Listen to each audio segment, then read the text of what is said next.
Toilet tax के बाद HRTC की बसों में माल भाड़े को लेकर छिड़ी सियासी जंग, भाजपा और कांग्रेस फिर आमने सामने।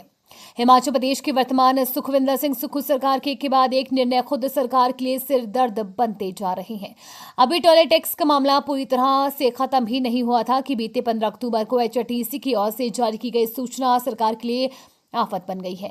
हिमाचल पथ परिवहन निगम ने बसों में माल भाड़े की दरों में बदलाव को लेकर एक अधिसूचना जारी की। इस अधिसूचना में कमर्शियल सामान पर माल भाड़े की दरों में कुछ तब्दीली की गई थी। प्रदेश में बस यात्रा के दौरान माल भाड़े की दरें बदलने की सूचना फैली तो परिवहन निगम की ओर से क्लैरिफिकेशन भी सामने आई, जिसमें कहा गया कि केवल कुछ कमर्शियल वस्तुओं के भाड़े में तब्दीली की गई है। साथ ही स्पष्ट किया गया कि एचआरटीसी की बसों में कोई भी यात्री 30 किलो तक घरेलू सामान अपने साथ मुफ्त ले जा सकता है।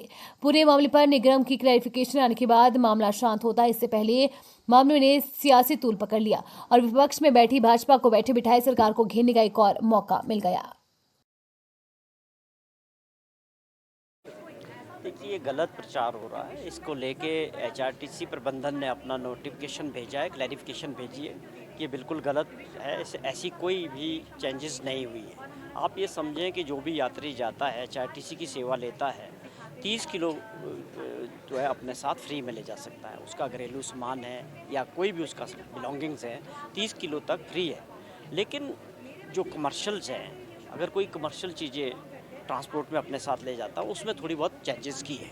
लेकिन ये पूरी तरह से गलत प्रचार था और उन्होंने इसकी क्लैरिफिकेशन भी दी है कि ऐसा कोई चेंजेस नहीं हुआ है। 30 किलो तक का जो सामान है यात्री अपने साथ बिना टिकट के फ्री ले जा सकते हैं।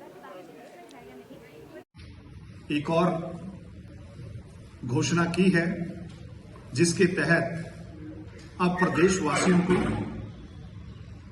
बसों में अगर हम बैठते हैं, सरकारी बस में बैठते हैं, तो दवाई तक का किराया प्रदेश सरकार वसूल करेगी। आपके पास मोबाइल है, उसका भी किराया प्रदेश सरकार वसूल करेगी। आपके पास खाली बैग है, उसका भी प्रदेश सरकार किराया वसूल करेगी। वर्तमान प्रदेश सरकार के ऐसे तुगलकी फरमान प्रदेश सरकार के दिवालियापन को दर्शाते हैं। आज ये जो प्रदेश सरकार ने एक नोटिफिकेशन निकाली कि गांव का कोई भी व्यक्ति अगर सरकारी बस में सफर करता है और उसके हाथ में एक खाली बैग है, उसको उसका भी किराया देना पड़ेगा। उसके हाथ में अगर कोई दवाई है, दवाई का छोटा बॉक्स है, उसका भी देना पड़ेगा। उसके पास पर्स है, उसका भी देना पड़ेगा। माताओं बहनों के पास अगर पर्स है, उसका भी किराया देना पड़ेगा। अब आप समझ सकते हैं कि प्रदेश सरकार की वर्तमान आर्थिक स्थिति क्या है। और प्रदेश सरकार तो बड़े बड़े दावे कर रही है, लेकिन ये जो आज की नोटिफिकेशन है, ये दर्शाती है कि प्रदेश सरकार आर्थिक रूप से कंगाल हो चुकी है। चंद दिन पहले इसी प्रदेश सरकार ने जो हमारा घरों में पानी आता है, उसके ऊपर प्रति माह 110 रुपए किराया वसूल करने का भी एक नोटिफिकेशन जारी की है।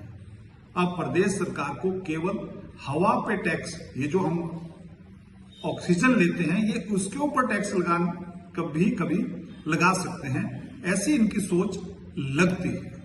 पहले इंस्टीट्यूशन बंद किए, अब स्कूल बंद किए। मेरे विधानसभा में लगभग 8-10 स्कूल बंद कर दिए।